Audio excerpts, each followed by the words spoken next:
Hey folks, I don't normally do reviews of these patch notes, but this ended up being a pretty spicy one, so I want to go through it real quick and give you guys the update.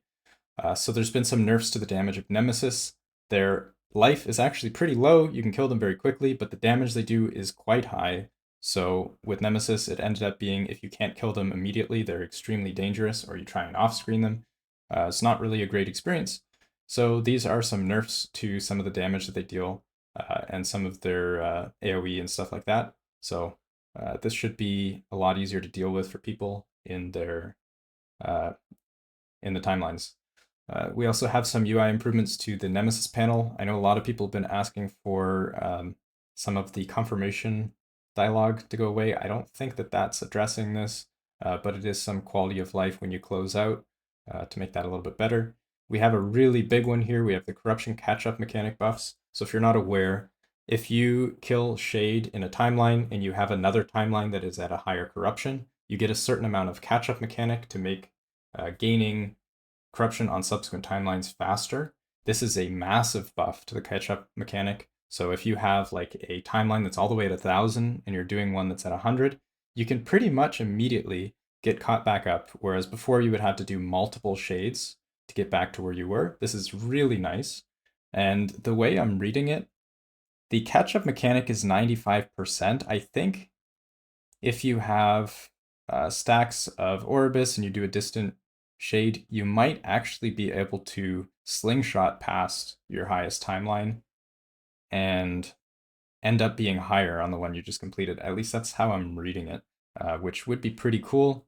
So when you're doing all your harbingers, you're going through the different timelines. By the time you get to the last one, you will be at pretty much the correct corruption, hopefully, to do Aberoth. So that's pretty nice, or even higher maybe. So death screen, how much you? Oh, we have more info to death screen. This is awesome. I like to see that.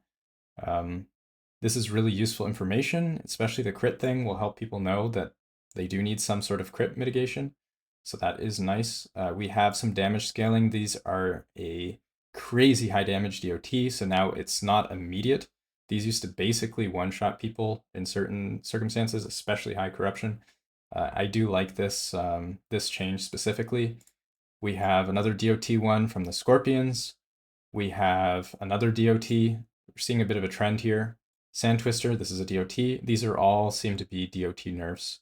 We have Herot, the indicator seems to be like it wasn't very great. Now it's a little better. Cool.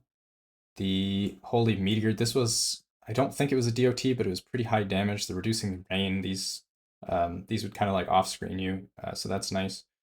The little, I think these are the like fiery warrior guys.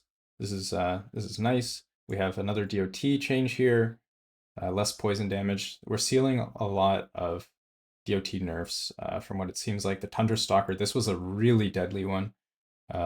So a nerf here is huge. Like this is very helpful. This was like one of the main killers in like arena runs. These things come really fast and they just do crazy amount of damage. So yeah, definitely really cool changes here. And we're seeing some more trends along that line. Some balances here. We have more experience and gold. That's pretty cool. These things were surprisingly tanky. Yeah, so some buffs to some of the more annoying enemies relative to how strong they are.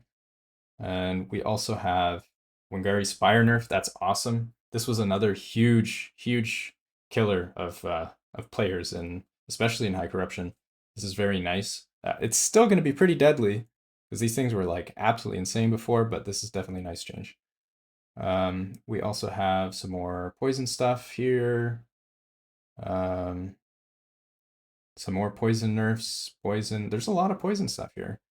Less damage over time, less damage over time. So it's a trend. You can see a lot of stuff here. So moving on, we have some shield bash, hammer throw, updated effects. We also have Forgotten Knights on the solo character found challenge. Lens tooltips are now visible when equipped in the. Okay, so this was a bug. I'm pretty sure this should be under bug, but normally when you're looking at the prophecies, you couldn't see the lens, what it does. Now you can. That's cool. So we have actual bug fixes. So what do we have? Killing Harbinger would complete the kill any boss drop rewards. Okay, that's really nice. You're not going to get rewards in a place that you get kicked out of. So that's huge improvement. Experience granted by the original timeline boss is granted by the Harbinger instead if one spawns. This prevents an abuse where he could repeatedly kill the timeline boss for XP and then portal out before killing the Harbinger to farm.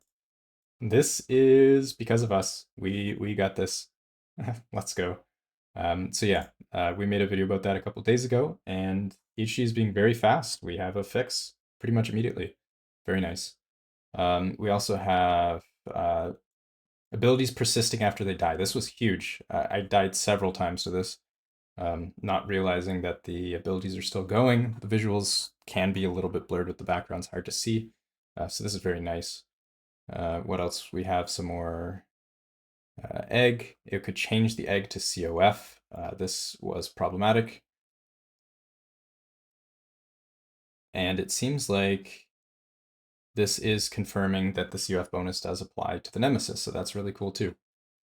Good to know. We have some animations and VFX stuff. We have controller, we have enemies, some improvements here. This is actually a huge patch.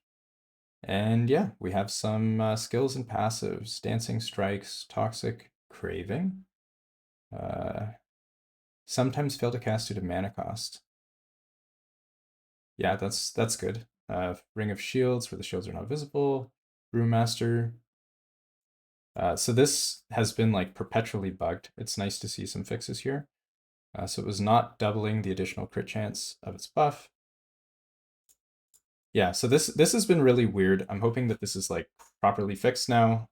People were like previously using this to stay crit capped, but it was always inconsistent, so that's good.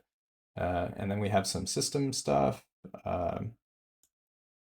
some stability. Yeah, this is great, and some UI improvements. Really cool patch.